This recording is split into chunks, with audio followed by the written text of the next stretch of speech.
Hello there guys, in this video I will show you how to delete Spotify playlists on phone.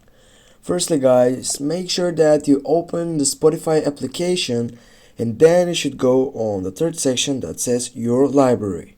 Go click on it and then on the first side beside your profile photo, go click on the play selection that says playlists.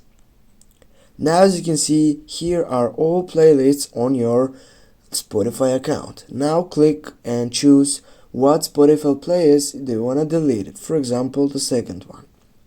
Now here as you can see, this is a playlist that is being created before 6 minutes. Go on the three dots icon on your left upper side and then as you can see right there you have many options. You need to go just on the fourth selection that says delete playlist. Click on it. Go delete. And now guys, we have done it. Now you know how to delete Spotify playlist on phone. Thanks guys for watching. Don't forget to hit that like and share the video. See you soon.